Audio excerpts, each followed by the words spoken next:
Hi, I'm Debbie Harbeck, and I'm a certified life coach working with women in midlife and through the menopause transition.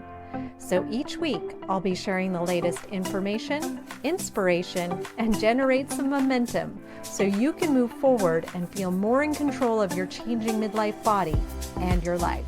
Let's go. Welcome to the Midlife Momentum Podcast. Today, I have a very special guest with me. It's Helene Couvrette. Helene is a certified yoga therapist. She's a yoga educator, and she's one of 8 International Association of Yoga Therapists accredited 800-hour yoga therapy schools in Canada. So she sees people one-on-one who have specific physical and emotional health issues, as well as she teaches classes online and in person. And she's also the founder and president of MISTI, which is the Montreal International Symposium on Yoga Therapy. And that's due to finally come back in March of 2024. I've been to that event. It was amazing. And the other thing you should know about Helene is she was my yoga teacher. She taught me how to become a yoga teacher over 10 years ago already. So I've been in touch with Helene over the years, and I'm really excited to have her on the podcast. So welcome, Helene. Oh, thanks, Debbie. Thank you. It's actually really sweet and lovely to see you or to hear you. I get to see you, but your listeners don't. But to stay in contact, 10 years feels like a long time ago, and yet we've had some great connections over the years. I used to do a 200-hour training, and Debbie used to teach the children's yoga portion of that program. So it's nice that we still have this contact, and I'm honored you asked me to be on the show. Oh, okay. Well, thank you for being here. And so I'm just going to get right into it. And I just want to ask you the question, why you ever even just got into yoga and maybe yoga therapy as well. So what brought you to yoga? Yeah, the road started in one way and it developed to where I am now. So about 23, almost 24 years ago. And I was a single mother before, and I met my ex-husband, and I moved to the area, and I finally had a sitter so I can go try this yoga. 23 years ago, I have seen actually an evolution of yoga.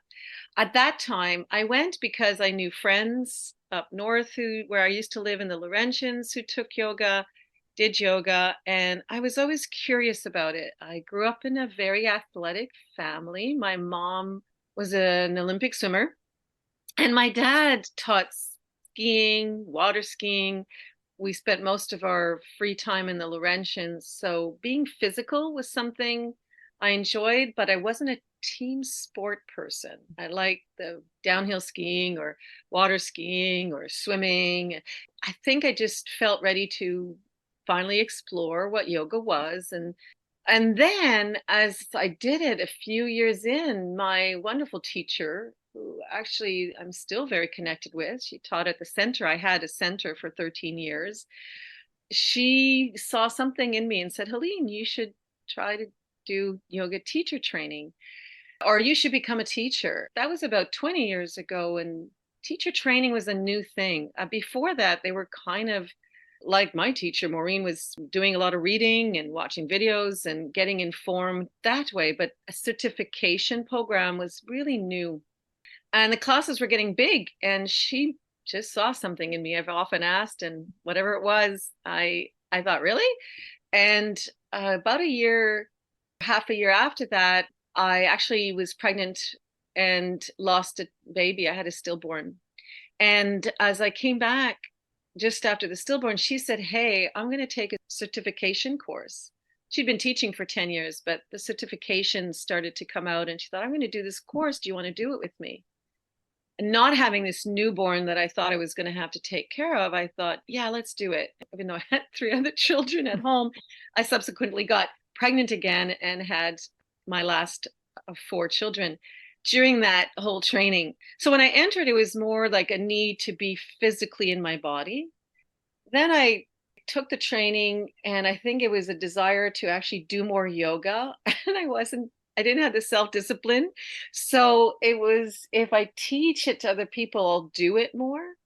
Mhm. And then as I started to do it, people would come in and say things like, my doctor says my blood pressure is lower. My wife says, or my husband says, I'm nicer to keep doing yoga. I had a woman come into the class who was 80 and said, I had my checkup and I'm an inch taller.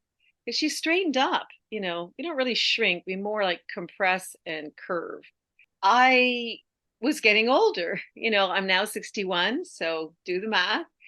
And as I got older and heard those things and saw people feel better, and then my registration question when they registered to my classes, what brings you to yoga? And some would say flexibility or strength or just want to be in shape, but pretty much everybody said, and a stress release. So I Mhm. started to see that people were coming and receiving health benefits. And then, I opened up the yoga center, H-OM, H for Helene, although I started to call it Health, Healing, and Happiness, H-O-M for Om. And it just continued to snowball. And some of my students said, why don't you do training? We'd love to learn from you.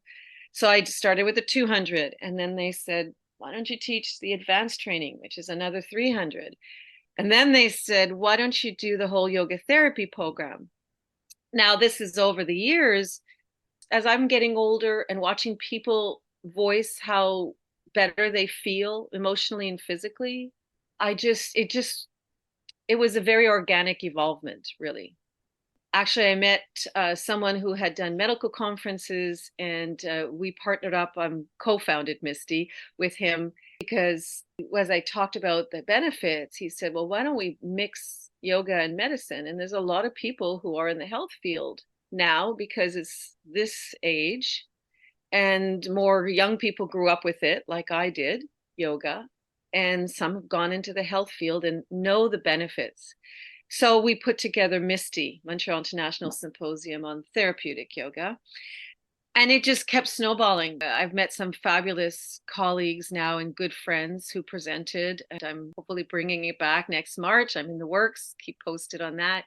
I went in there just out of curiosity, and now 20 some years later, it's totally a passion. It's all I do. I don't have another side job, and it's something I live and breathe as well as teach, because I feel that you have to kind of live and breathe it to really get all those benefits. And in a way, by teaching the training, it has helped me so much.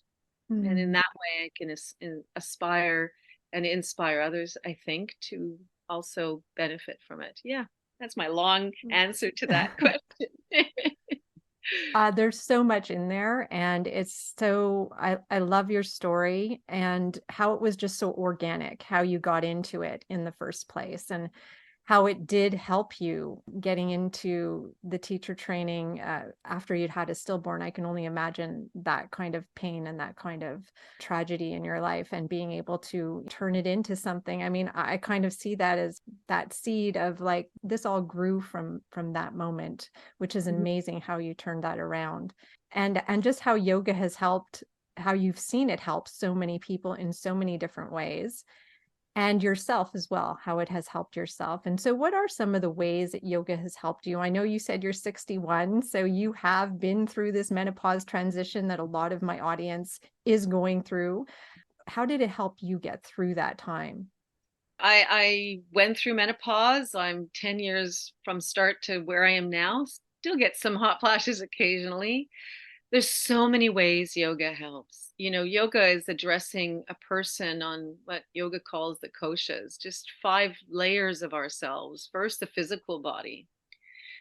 Physically, I've also organically evolved how I teach and how I practice it. Less challenging poses and more just continual functional yoga.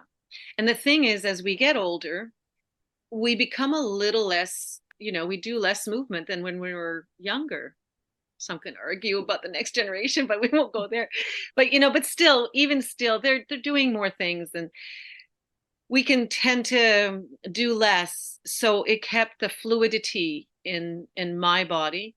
And I know that that's what we call functional yoga, the ability not necessarily to be able to put your legs behind your ears, but to be able to get up in the morning and be looser in your body, to be able to garden and not have backaches at the end of the day, to be able to shovel, to be able, I'm single now still, and I do a lot around my house. So physically, to keep the body in its optimal shape. Yoga also tends to help us want to make better food choices, which I know you do a lot of talk about. I mean, there's just a desire when you feel better in your body to actually take care of it more because you feel it more, if that makes sense. When you're kind of out of body and always in your mind, which we'll get to in a moment, you don't notice as much. Yoga makes you very aware of how you're feeling. And in that way, when you feel good and you eat a good meal, you notice the difference from eating something that doesn't make you feel good. Another thing that happens through menopause, of course, is because of the hormone changes, our digestive system changes as well. And we might need to alter our diet or food intake.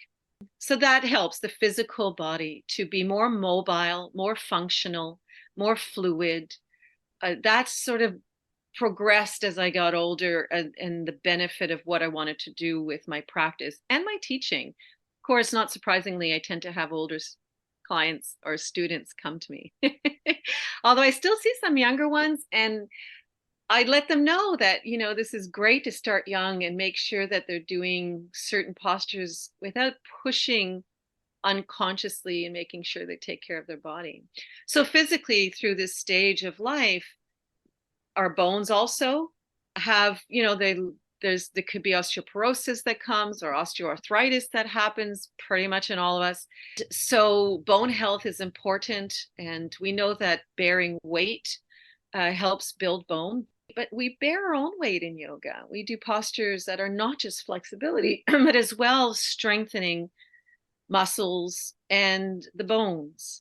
It's also great for your heart and your blood pressure. Oxygenation through the blood that circulates through your whole body, including your brain, which is actually the biggest organ to benefit from the blood flow and oxygen. It's the first thing that would be impaired if you lacked oxygen for a while, would be the brain. It keeps your brain in better function. It keeps your heart in better function, and your blood pressure. As I said, people literally have come back and felt better. The reason it does that is partly because you're moving, definitely because you're learning to breathe in a very optimal, conscious way. Then it comes to this mental aspect. Menopause, I know a lot of women who have a lot of them, it's hormone changes, and the mind and emotions shift, let's say. I don't feel I had a lot of shift emotionally, but I know some who have had a lot of anxiety pop up, a lot of depression, and that's anyway in the population. But it's sort of with all the hormones going amok in the body and shifting, yoga has a great ability to help in that way, to help by just being attentive to breath, just being aware of your thoughts, meditation. And it doesn't have to be a sit with a candle and chant either. It's more of an awareness of what's going on in your mind and being able to kind of self-regulate. It's also a time, as where a lot of us losing our parents. Well, my mom died and my dad died, and our children are growing up. We're no longer mommies. Sometimes they're becoming adults. So there's a lot of emotional feelings that come to those situations that shift at this time, or having to nurture an aging parent and your children at the same time. That part is there. Another part is important, is also balance. There's actually research that shows when a senior, I'm not a senior yet, but when a senior, I'll be a senior when I'm 85, I've decided. But still, so yeah, slowly but surely, a fall, because of the brittleness of the bones, can actually land us with a broken hip.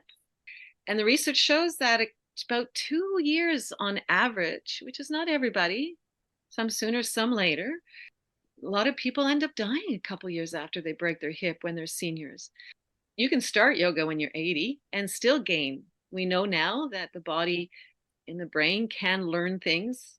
So balance is actually quite an important thing. And I find myself doing balance pretty much every class now, because falling can have a lot of repercussions. It also makes people afraid of getting out and doing things. And yeah, those are some of the ways that it helps. Oh, and here's another one.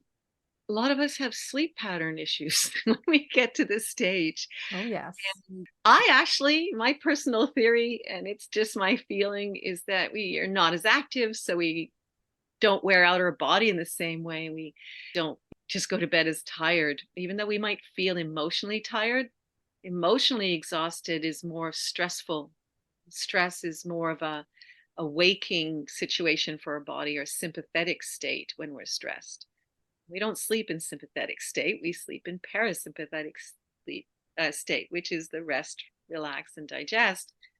Parasympathetic is fight, flight, freeze, or fawn or flop. There's different ones as well. So because when we're calmer, we tend to then be able to fall asleep and stay asleep more. And if we do wake up, we can maybe use some of the yoga breath practices or meditation to help us get back to sleep. So there's a whole lot there. We got relationships, Yes. mental, emotional, all of that. I really appreciate that you put all of that in there because I too, I mean, I'm a yoga teacher, thanks to you. And I believe in yoga for all of those reasons. And just like you said, how many times have I spoke to clients, my coaching clients, about breathing so that they can sleep? I mean, that's a huge one that a lot of women have issues with in midlife is sleep. And yes, yoga comes into that. And underlying everything is, like you said, yoga is a lifestyle. It's not just an exercise that you go out and do for half an hour, or 90 minutes or whatever. It's something you take with you all day long. And it goes into your relationships. It affects your mind. It affects your body.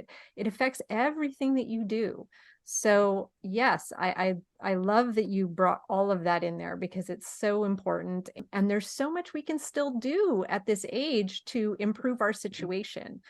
Yoga is one of those things that we can do because it does build our strength. So we can build bone, and it does help our mind. So we can perhaps avoid Alzheimer's, avoid that inflammation that leads to Alzheimer's. We can do all kinds of things right now, just through yoga, which I know, like you said, a lot of people come for the relaxation. They come for like de-stressing, but there's so many other benefits to it, right?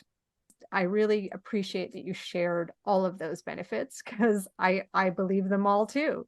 So that's yoga. I teach yoga classes. So people come to my yoga classes, and that's partly what you do, but you also do yoga therapy. So how does yoga therapy differ from like going to a yoga class? What do you do in yoga therapy? I'm so glad you asked that. Yeah. Yoga therapy is typically one-on-one. It can be in specialized groups. So for instance, people who have cancer or people who have Parkinson's, you can group them. I tend to do more one-on-one yoga therapy. It gives us space and time for a health intake, which we wouldn't do necessarily in a class. Although I usually ask who has knee issues, back issues, shoulder issues, so I know who's there. But to not just have people raise their hand and say, yes, my back, my shoulder, but to go deeper.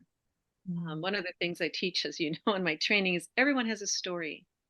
People who have mental or emotional or physical health issues, they go to different professionals. They're all necessary and needed and a blessing in our world. But most other professions don't really have time to get into the story. So the first thing is I actually have time to listen. I usually see somebody for an hour and a half to start. And the first half is really being present and doing a health intake that I write notes instead of a form they fill out, so that I can not just have a quick answer on a paper, but a story. To be, when you ask a person, do you sleep well? If it's on a paper, they might put yes or no or sort of. But when you ask it out loud, they may say, oh gosh, I get up and and the story starts to evolve. Do you have stress, low, high, middle? What stresses you out? That could be another 5-minute conversation or 20. So the first thing is to see who's coming to me. Sometimes they come because of anxiety or depression or just high level of stress. Some might come to me because they have some physical back pain or shoulder pain or knee pain. But it's never really separated in yoga. With every person who comes to me with an emotional discomfort, I ask where they would feel it in their body. Where does anxiety live in your body? Often they'll talk and their hands will go to their chest, or their hands will just be fidgeting, or you can see their neck hurts. They're not aware, but you ask them that question and they become aware. Yeah, actually, my neck really hurts, or I have a lot of digestive issues. And then if they're coming from the physical realm, like I have backache, okay, so when did it start hurting? Well, it was about, around the time my mother died, and like all kinds of stories come up, right? Mm. And I'm there to sort of put those pieces into the whole puzzle that it is. Nothing is pieces in us. We go to different doctors for different things. Might go to a psychologist and then go to the back specialist, but when you come to me, I'm sort of blending them together so the picture is clear, it's connected. And I help them find, together, we explore and find what patterns of thought or movement or non-movement that might be creating, from a pattern becomes a groove. If you keep walking along the same path in your yard, the grass won't grow so much. And so patterns create this groove of a way we think. The more we think that way, the more we feel a certain way, and then the body hurts in that same place. Or the more we move a body a certain way, maybe because when we were sad, we curled up and rounded our shoulders and weren't breathing as fully, maybe. And so once we together uncover the pattern that the story created, then I offer a bunch of tools.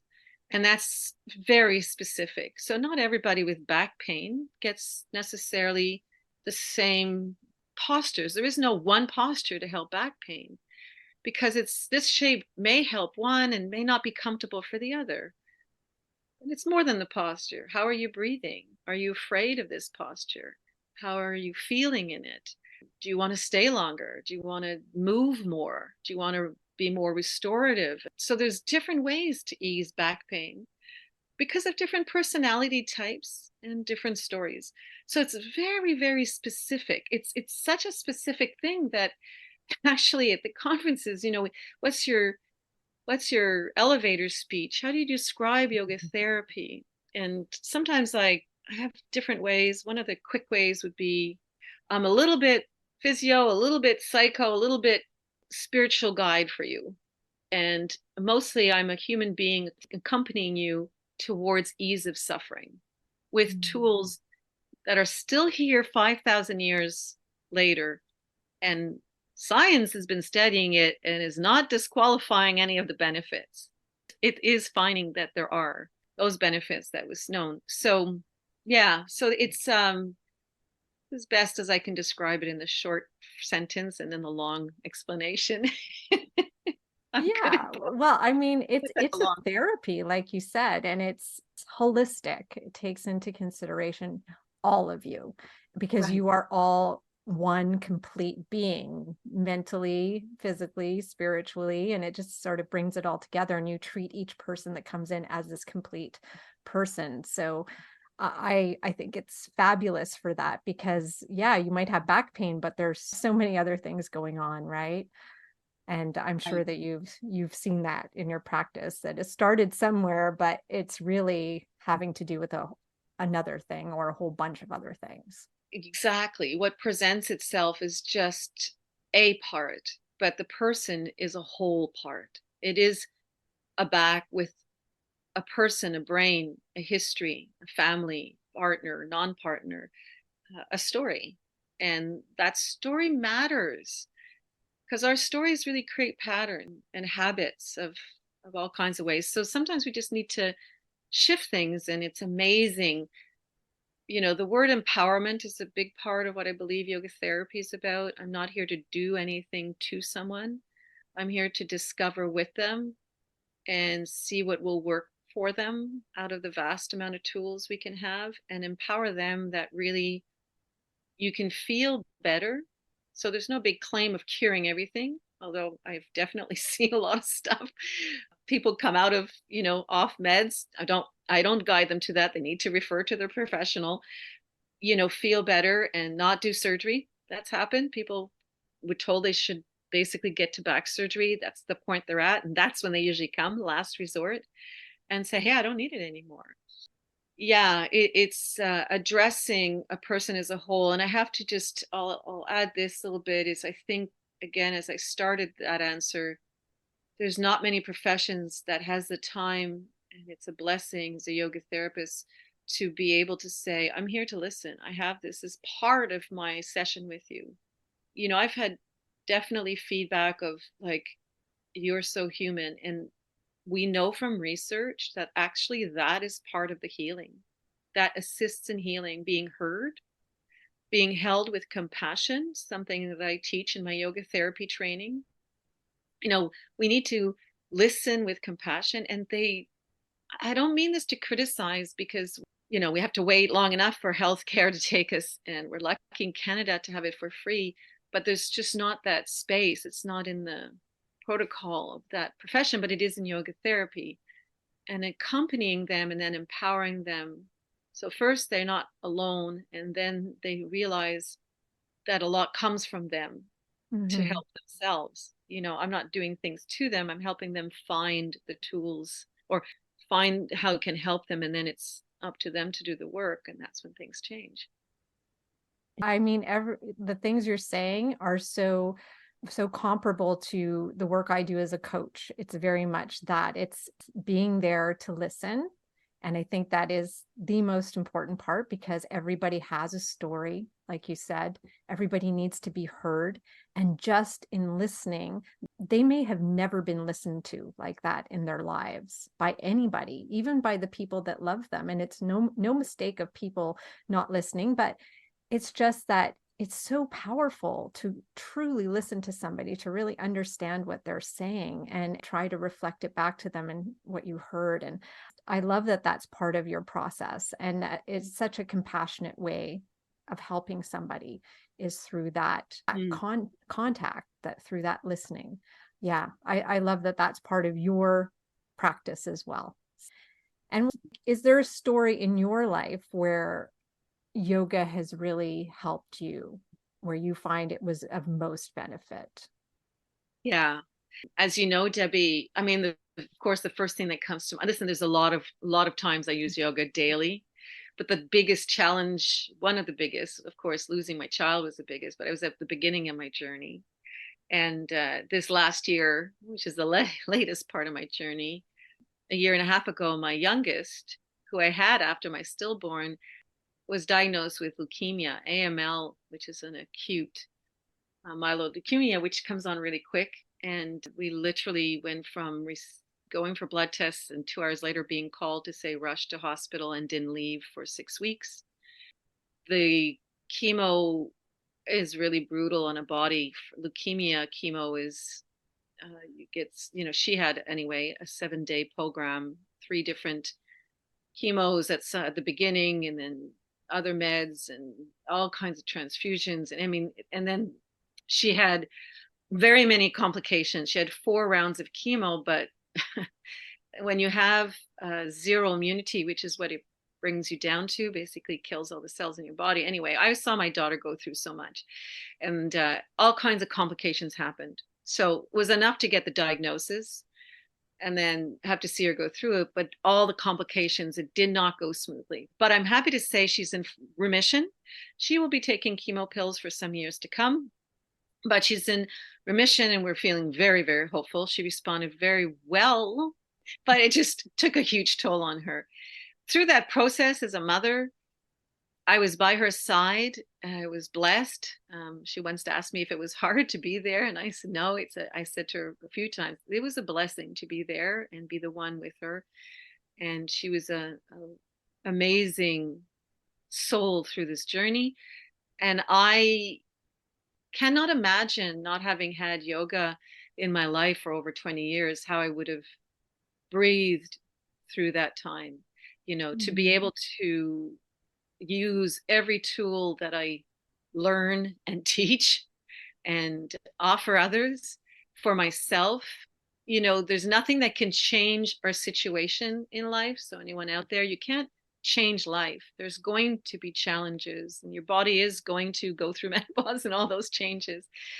But our perspective and our inner talk and our breathing and releasing physical tension. Even as I'm talking now, I'm actually aware of my shoulders becoming tighter, just the memories. And I'm so aware of my body and emotion connection that I can take an exhale. There would be days every morning, if I was home, I was mostly with her, but when I did come home for a night, I would get up and have my morning bath and just listen to my breath. I would listen to my heart the way I listen to others, and they would say, "This is very traumatic." And then I would practice the perspective of, "But I'll be okay." Right.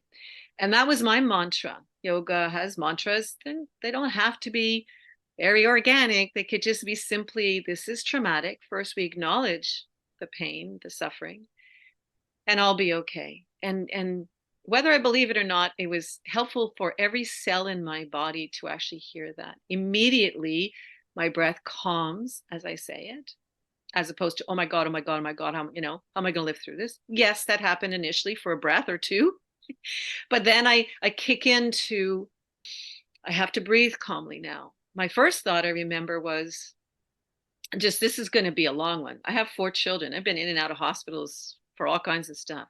But I remember thinking, oh, this is going to be a while. Like, this wasn't a going into hospital, coming out in a few hours or a day.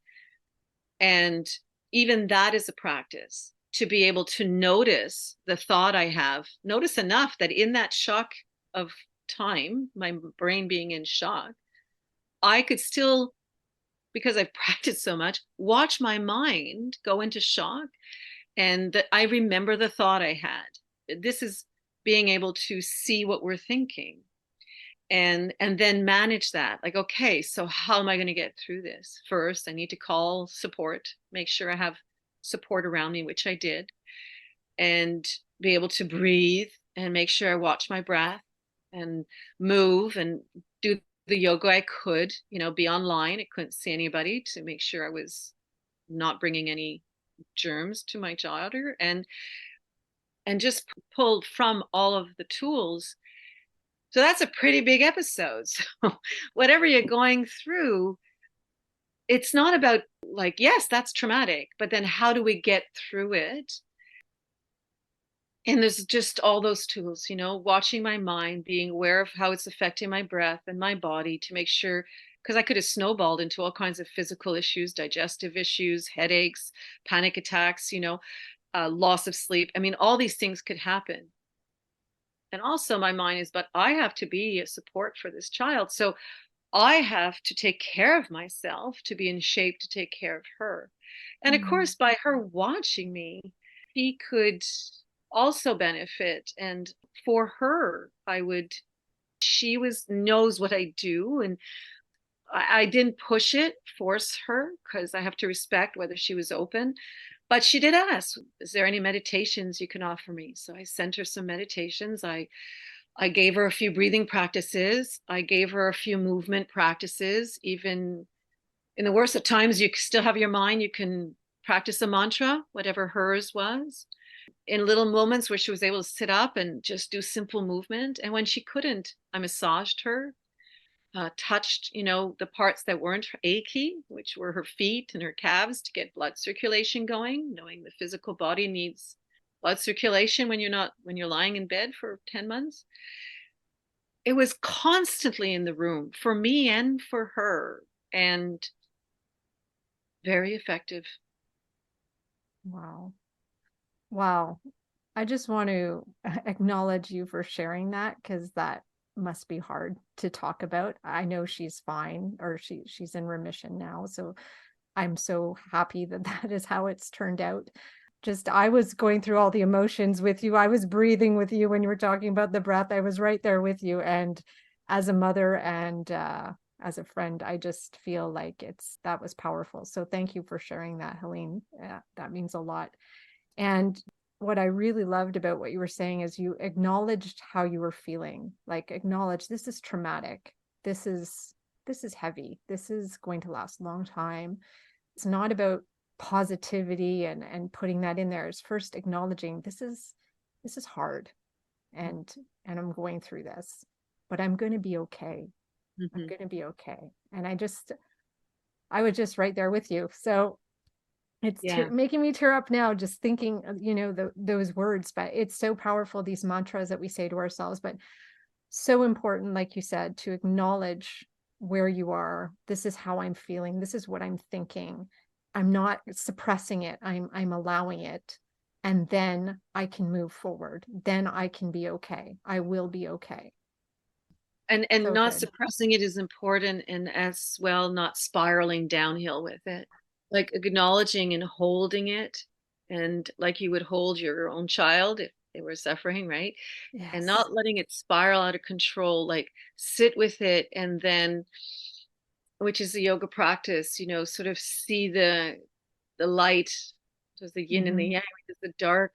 And the reason there's a little circle in between all those, the yin and yang has a black and a white, and within the black and white side, there's a little circle of in black, white, and in white, black, because not everything is dark and not everything is bright. So yes, it's not like, oh, everything's going to be fine. That denial would not serve me. And also spiraling out of control wouldn't serve me. And so there's a way of just acknowledging and holding space, and then grabbing the tools, which is one of just, whether you believe it or not, just find a mantra that is positive. I'll be okay was as simple as it could be, like, I'll be okay. I've lived through a lot of stuff. And so to know that I was okay, wasn't okay when my baby died, but I am okay. Like, that was horrible too. But we survive a lot of things. We need to thrive. And Yeah. Yeah, it's just so powerful, and just so, like you said, so simple. It's just so simple to acknowledge, to say, I'm going to be okay. And you have been okay, right? And I think it's important to recognize that we do get ourselves into these states and we can spiral, but in the end, we have to realize that, especially if we're in midlife, especially if we've come this far in life, we know that things do turn out okay. And we can rely on ourselves. We can go inside to get that reassurance. We don't have to have somebody else tell us it's going to be okay. We can do that for ourselves, which I also think is a powerful part of this whole thing. I think that it has to come from you knowing that. And to, again, like that yin and yang, I'm Mm. okay, but there's a part of me that's not. Yeah. And I wasn't okay, but there's a part of me that is. Right. So Yes. it's not a black and white thing. It's just that you can be okay in the darkness. And even when things are great, most of us have a little part of us that's not so great. And that's just life. It is. It is. It's always going to be like that. There's always going to be those two sides to life. But that's what makes the good times, the positive things that happen, so positive, because we know that there's that dark side, but we need the dark side to have that contrast. And so now I will ask you, what has been the best part for you of getting older so far? I don't know what's wrong with me, but I don't resist getting older. Sure, I don't love that I have more wrinkles, that menopause has a little more belly fat going on. I still look around. I think I'm feeling good in my body. I'm feeling great in my body because I'm taking care of it. It's not a 20-year-old body. But it's mine and it's alive. And I've had enough losses that just that's a blessing. But I think the best part of getting older is that accumulation. I know that sounds strange, but the accumulation of hard times. So when I was 22, my brother was killed in an accident. He was 21. I lost my baby, and then I lost my dad a year after that. He was only 68. Saw my mom died. She was turning 80, and that was I don't say it was easy, but it was a little bit more palatable than a 21-year-old. And my baby was 8.5 months gestation. I was 2 weeks before Mhm. birth.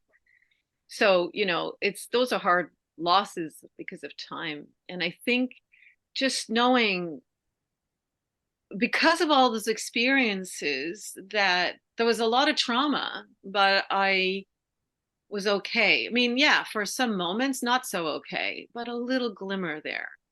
And as I gain, one of the things I actually offer those who kind of feel like they can't is, every time you overcome one thing, it's with action that we become stronger.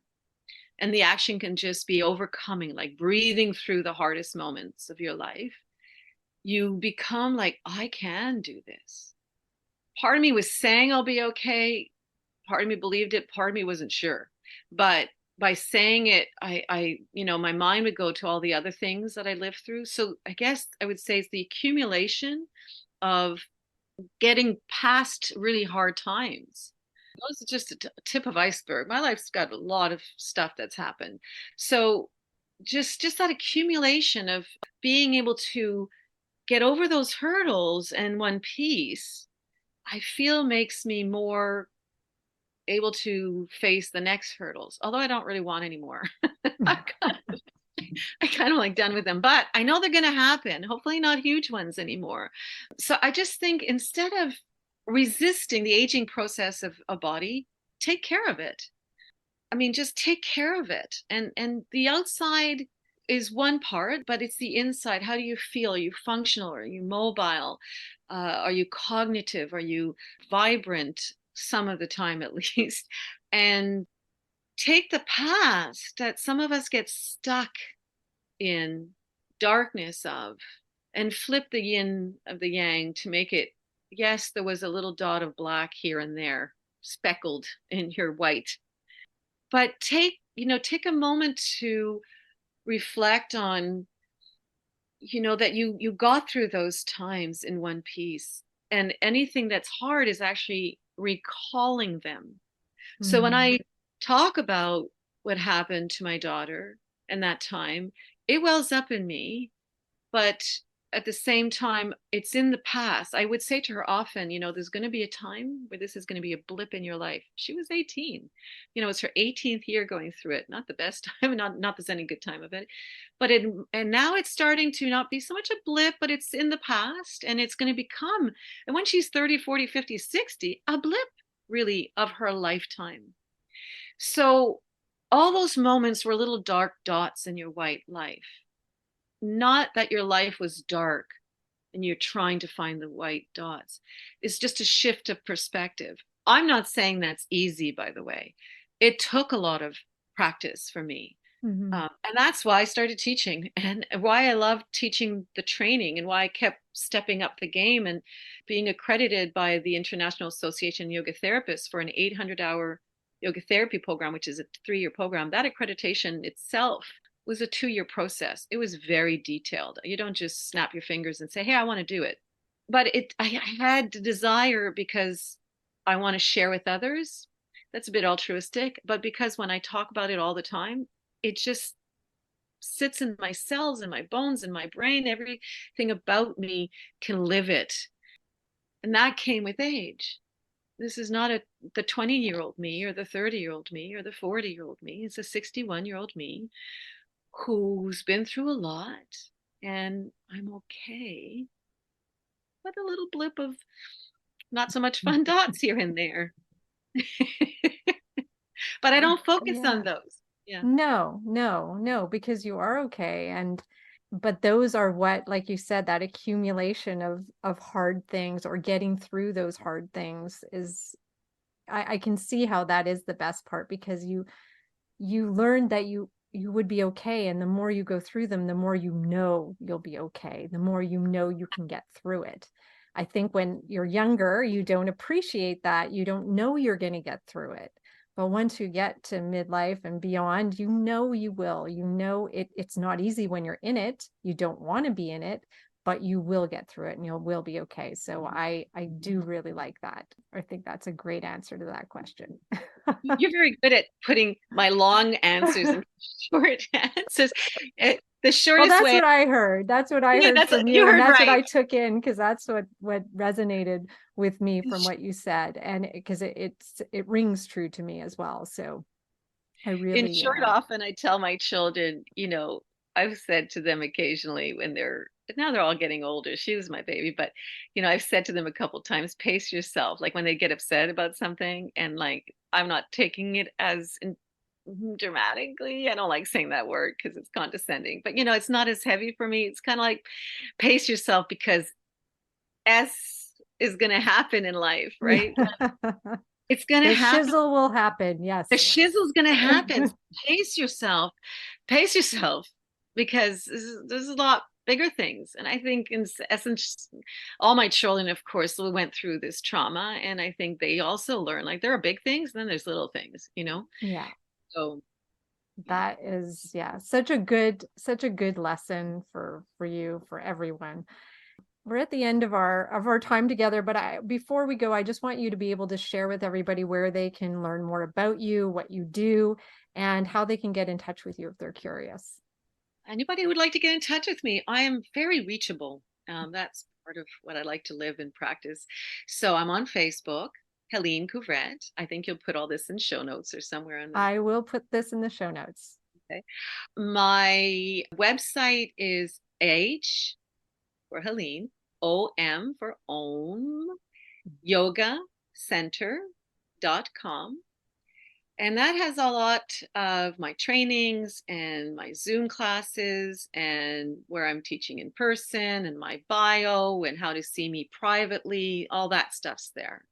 And then for the conference, Misty, Montreal International Symposium on Therapeutic Yoga, like I said, I'm in the works. That website is HOM yoga events.com. So those are the websites. And from there, you can get my phone number, you can get my email, you can message me on Facebook, find me. And I'm always here to serve. I'm also, realizing this is a time where you've gone through a certain bunch of chapters and there's not that many chapters left. So I really want to keep serving people. So I welcome anybody who wants to reach out. I do online and in person, and for the training, of course, anything else. Yeah. Okay. Well, thank you for serving today, because I know that there will be a lot of people listening who will appreciate this, who will a lot of this will resonate with them, and I'm sure some people will want to reach out to you and find out more. And I know that the yoga symposium as well, that's for everybody, right? It's not just for yoga therapists. It's anybody who can attend. Yeah. Anybody who's anybody who's interested in learning how yoga, evidence-based practices can really help. If they're curious, they're welcome.